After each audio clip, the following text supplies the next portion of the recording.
আসসালামু আলাইকুম। আমাদের আজকের এই প্রজেক্টের নাম হচ্ছে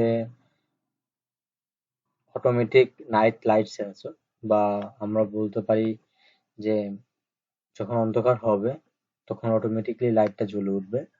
এই প্রজেক্টে আমরা প্রোটিয়াসের সিমুলেশন করেছি, যেটাতে কোনো আরডিনো ব্যবহার করা হয়নি, শুধু BC547 একটা ট্রানজিস্টর ব্যবহার করেছি, আর দুইটা রেজিস্টর, একটা এলইডি এবং একটা ভোল্টেজ সোর্স এবং একটা এলডিআর ইউজ করে আমরা আমাদের এই সিম্পল প্রজেক্ট রেডি করে ফেলেছি।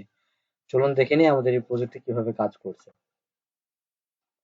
তো তার আগে দেখে নিই যে আমাদের এখানে কি কি কম্পোনেন্ট আছে। যে দেখেন যে এটা হচ্ছে 9 ভোল্টের ব্যাটারি, এটা হচ্ছে ভোল্টেজ সোর্স, 10K রেজিস্টর এবং BC547, এটা হচ্ছে আপনার ট্রানজিস্টর, আর এটা হচ্ছে 200 ওহমের একটা রেজিস্টর আর একটা এলইডি লাইট। এখন আমরা কিভাবে কাজ করতেছি সেটার জন্য আমরা সিমুলেশনে যাচ্ছি। তো আমাদের সিমুলেশনটা রান হয়ে গেছে, আমরা এখন দেখতে পাচ্ছি এটা একটা লাইটটা।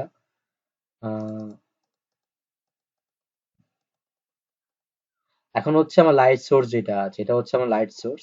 এই লাইট সোর্সটা আমার অনেক দূরে আছে, মানে এলডিআর সেন্সরে কোনো লাইট নাই। তো সেই কারণে আমি বোঝাতে চাচ্ছি যে এখানে একটা অন্ধকার ক্রিয়েট হচ্ছে, কারণ আমার সেন্সরে কোনো লাইট নাই। এবং এখানে দেখতে পাচ্ছেন যে এলইডি আছে সেটা ইয়েলো কালার হয়ে গেছে, মানে সেই লাইটটা জ্বলে উঠছে। তো আমরা এখন যদি আমরা এলডিআর কে লাইট দেই বা আমরা এটাকে লাইটের সংস্পর্শে নেই, আমরা দেখতে পাই কি চেঞ্জ হচ্ছে। দেখেন এই পর্যন্ত এতটুকু কাছে নেওয়ার পর আমরা দেখতে পাচ্ছি এটা আলো কিছুটা কমে গেছে।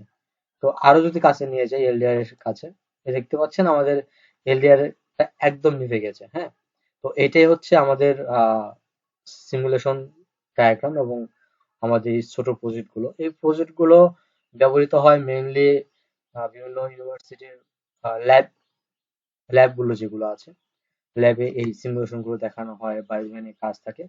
আপনারা জাস্ট সিমুলেশন করবেন আমার এই ভিডিও থেকে, সার্কিট ডায়াগ্রামটা করতে পারবেন এবং জাস্ট এভাবে বসাই দিলে আপনার সার্কিটটা রান করবে ইনশাল্লাহ। আসসালামু আলাইকুম।